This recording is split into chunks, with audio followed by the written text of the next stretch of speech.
Student, today I am continuing again with P block elements part 2 beta. Today I will discuss with you nitrogen family. I am discussing with you nitrogen family. Nitrogen family. देखो बेटा, इस nitrogen family में आपका nitrogen आता है, phosphorus आता है, arsenic आता है, एंटीमनी जिसको स्टाइल भी नहीं बोलते हैं, एंटीमनी, देन बिस्मथ। ठीक है। तो मैंने आपको बताया था इंट्रोडक्शन में कि इनको हम पनिकोजेंस बोलते हैं। पनिकोजेंस ये भी बताया था, इसलिए बोलते हैं they produce the compound which causes suffocation. तो पनिको मीन सफोकेशन काजिंग। तो ये फैमिली जो है ये कंपाउंड बनाती है जिनकी सफोकेशन होती है, ये विच काजेस सफोकेशन, इसलिए इनको बोलते हैं पनिकोजेंस, राइट। और इसमें हम पहले मैं आपके साथ ले रहा हूँ इलेक्ट्रॉनिक कन्फिगरेशन। कई बार बेटा ये इलेक्ट्रॉनिक कन्फिगरेशन ग्रुप की एग्ज़ाम में 1 नंबर के लिए आ जाती है लिखने। ठीक है, इलेक्ट्रॉनिक कन्फिगरेशन। तो इस इलेक्ट्रॉनिक कन्फिगरेशन में पहला आपका नाइट्रोजन है, ये फास्फोरस, आर्सेनिक हैं, स्टाइलबीन, बिस्मथ। नाइट्रोजन का 7 होता है, इसका है 8 ऐड कर लो, 15 हो गया। इसमें 18 ऐड कर लो, 33 हो गया। तो इसमें फिर 18 ऐड कर लो, 83, 51 हो गया। ठीक है, 18 ऐड कर लिया, 51 हो गया। इसमें 32 ऐड कर लो तो 83 हो गया। ये इनका एटॉमिक नंबर है। पहले और सेकंड और ये सेकंड पीरियड है ना, ऊपर फर्स्ट होता है, सेकंड और थर्ड में डिफरेंस जो है 8 का होता है, फिर आगे 18 का होता है, फिर 18 का होता है, फिर 32 का होता है। तो इसलिए एक एटॉमिक नंबर पता हो तो दूसरों का हम खुद कर सकते हैं। मैंने भी याद सिर्फ इसका लिखा है, बाकी का मैं यहाँ से कैलकुलेट करके लिख लेता हूँ। ठीक है, नाइट्रोजन नंबर, नाइट्रोजन का 7 है, इसका 8, 18 ऐड हो गया 15, इसमें 18 ऐड हो गया 33, इसमें फिर 18 ऐड हो गया 51 और इसमें 83। ओके बेटा, अब इनकी कन्फिगरेशन जब नाइट्रोजन की लिखते हैं तो it comes over to be 1s2 2s2 2p3 बेटा, 2p3, ये इसकी कन्फिगरेशन आ गई। अगर मैं चाहूँ तो इसके ऐसे लिख सकता हूँ हीलियम, क्योंकि जहाँ तक जो कन्फिगरेशन है ये 1s2 हीलियम की कन्फिगरेशन होती है, हीलियम, देन 2s2 2p3 ऐसे लिख सकता हूँ।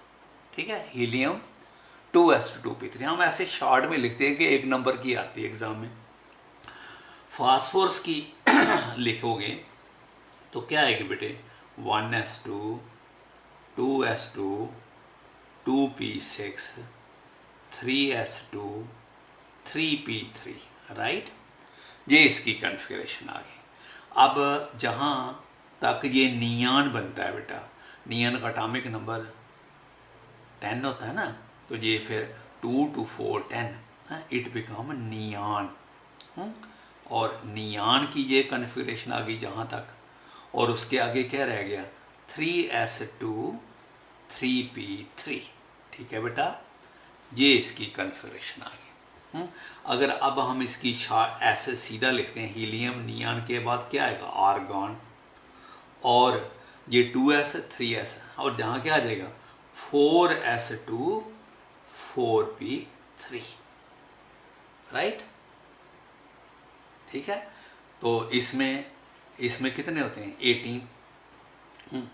जो हीलियम होता है, helium, नियान, argon, krypton, xenon, radon, इसका 2 होता है, इसका 10 होता है, इसका 18 होता है 18, इसका 36 होता है, इसमें 8 ऐड कर लो 54 होता है, इसमें 32 ऐड कर लो 86 होता है। ठीक है, वही तरीका। तो ये आर्गन का कितना है, 18, तो फिर कितने पीछे बचने चाहिए, 15 हैं। तो ये कितने हैं, 5 हैं। तो तो इसके बीच में ये आता है 3D10। हाँ, जब आप आर्सेनिक की कन्फिगरेशन लिखोगे इट विल बी आर्गॉन, ये 18 आ गया। फिर इसके बाद कंप्लीटली लिख लेता हूँ ऐसे, आर्गॉन, ये ऐसे ब्रैकेट में 3D10 4s2 4p3। समझा गया बेटा?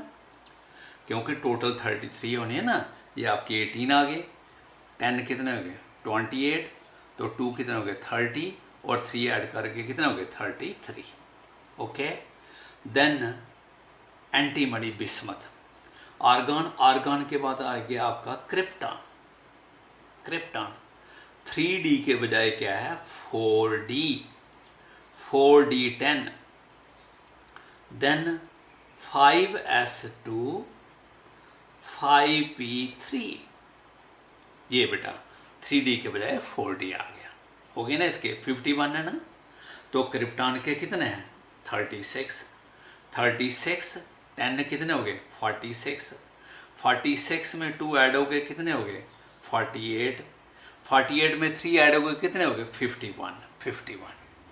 Bismuth it is 83। Krypton, krypton के बाद ये आएगा जीनान, जीनान, राइट। इसमें पहले आता है 4f14, then 5d10, then 6s2 6p3।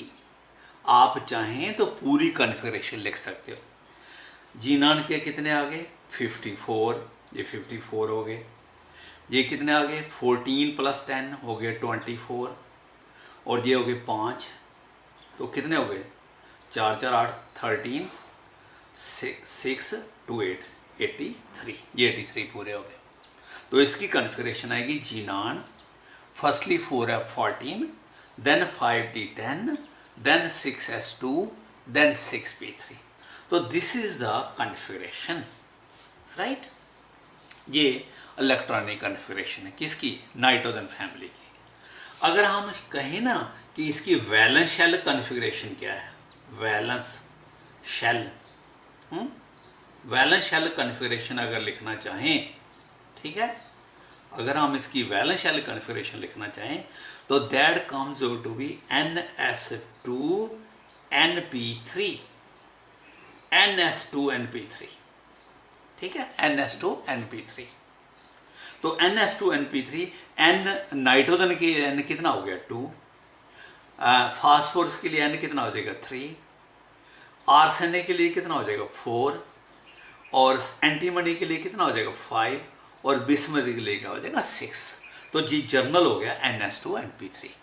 तो ये जर्नल बैलेंस शेल कन्फिगरेशन। अब देखो इस कन्फिगरेशंस को करवाते करवाते मैं एक चीज़ समझा देता हूँ आपको कि ये जो नाइट्रोजन है इसकी कन्फिगरेशन है 2 balance shell 2s2 2p3, right. ये 2s2 2p3 है। इसका ये जो नेक्स्ट इसके आगे जो वेकेंट सब शेल आता है वो 3s आता है, 2p के बाद 3s आता है। समझाइए मेरी बात? तो s में 2 इलेक्ट्रॉन है बेटा, और p में 3 इलेक्ट्रॉन है, हो गया 1 2 3। तो ये s तो है ही नहीं, ये हायर लेवल का है। इसमें बेटा कितने अनपेयर इलेक्ट्रॉन है 3। नाइट्रोजन 3 बॉन्ड ही बनाता है बेटा, क्योंकि इसके वैलेंसी किसी भी एलिमेंट की जो होती है दैट डिपेंड्स के what can be the possible unpaired electron in the valence shell. Valence shell में पॉसिबल अनपेयर इलेक्ट्रॉन कितने हो सकते हैं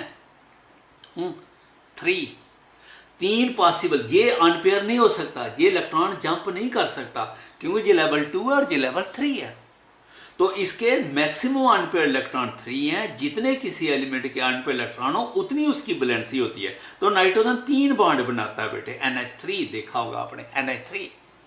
तो nitrogen can form only 3 bond. Let us talk for phosphorus. जो फास्फोरस है, in case of phosphorus, phosphorus में बेटा जो बैलेंस शेल है वो क्या है 3s2।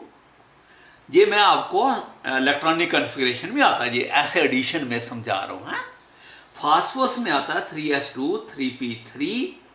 आपको मालूम है थर्ड लेवल में 3s 3p3d भी होता है। हाँ थर्ड में 3s 3p3d।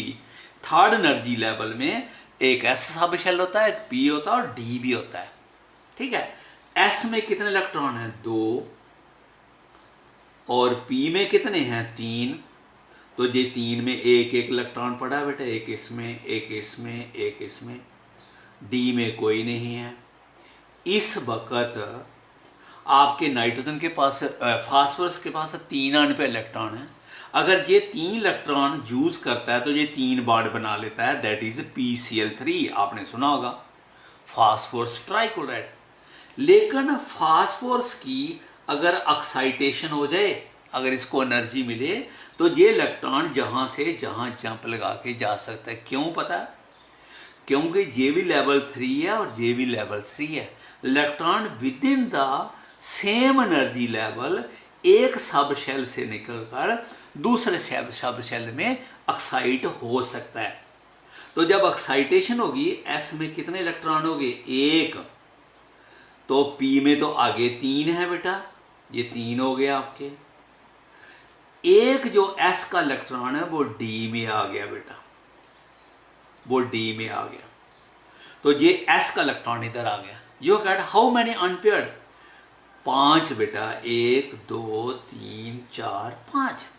अब 5 अनपेयर्ड हो गए हैं, उसकी वजह से ये 5 बॉन्ड भी बना सकता है, तभी तो PCl5 भी होता है। फास्फोरस जो है वो PCl3 भी बनाता है और PCl5 भी बनाता है। समझ लगी? तो phosphorus can form 3 bond as well as 5 हैं। क्यों? अगर कोई पूछे आपको कि नाइट्रोजन सिर्फ 3 बॉन्ड बनाता है लेकिन फास्फोरस जो है वो 3 भी बना लेता है 5, फास्फोरस क्यों वैलेंसी बढ़ा लेता है? आप कह सकते हो due to the availability of vacant d orbital in its valence shell. अगर आपको कोई पूछे नाइट्रोजन वैलेंसी 3 से क्यों नहीं बढ़ाता, because of non availability of vacant d orbital in the valence shell.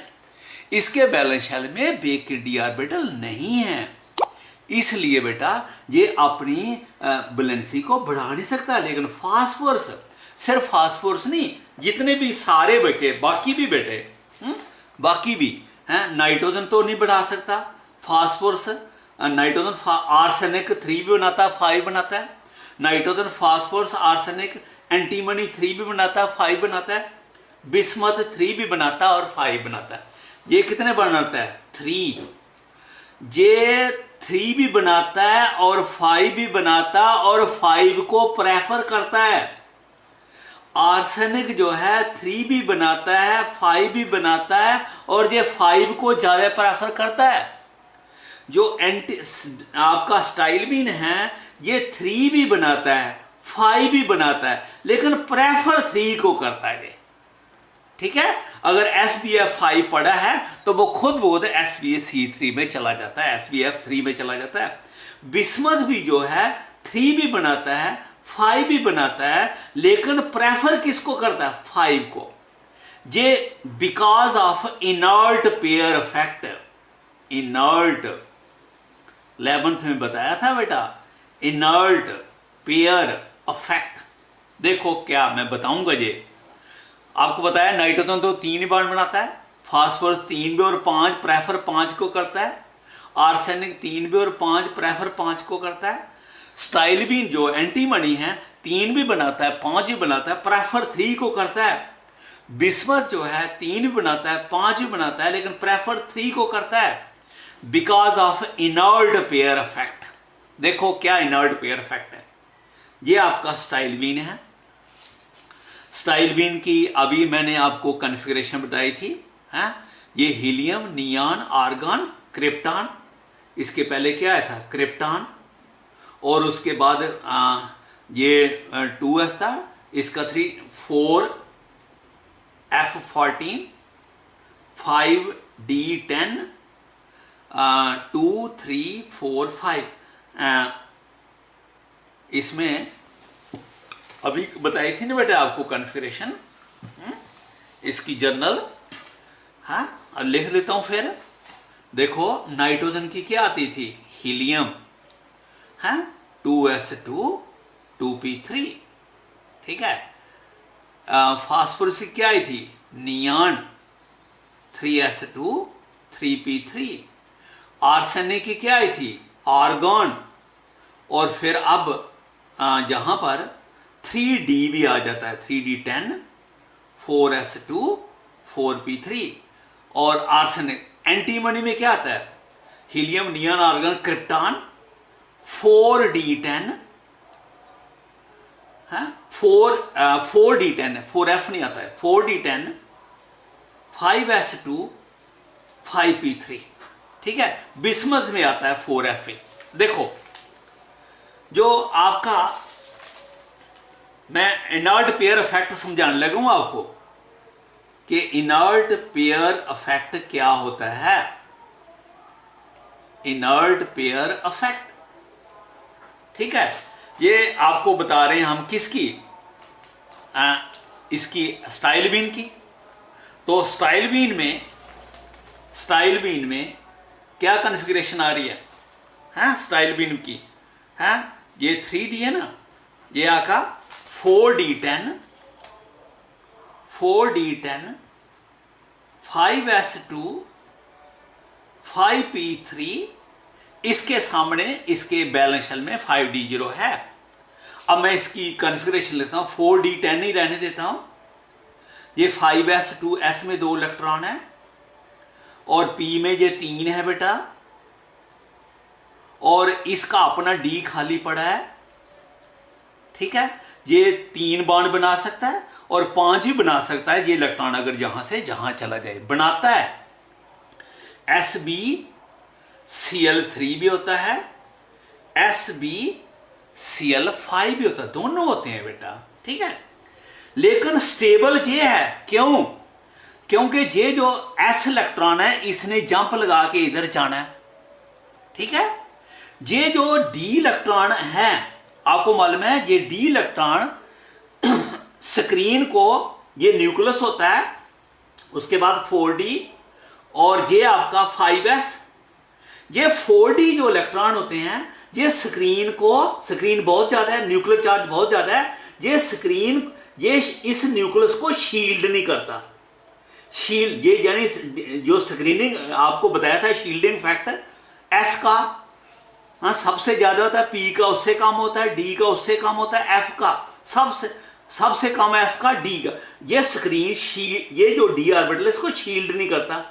नहीं शील्ड करने की वजह से न्यूक्लियस की बार मॉलिक्यूलर अट्रैक्शन बढ़ जाती है, यानी ये जो s इलेक्ट्रॉन है इसकी न्यूक्लियस की अट्रैक्शन बढ़ गई as compare to nitrogen. Nitrogen में ये S2s2 था, इसकी 2s2p3 था, उसकी न्यूक्लियस की अट्रैक्शन नहीं थी। लेकिन ये जो एंटीमनी है इसके केस में ये जो s इलेक्ट्रॉन है इसकी जो न्यूक्लियस है इसकी ओर बहुत अट्रैक्शन है।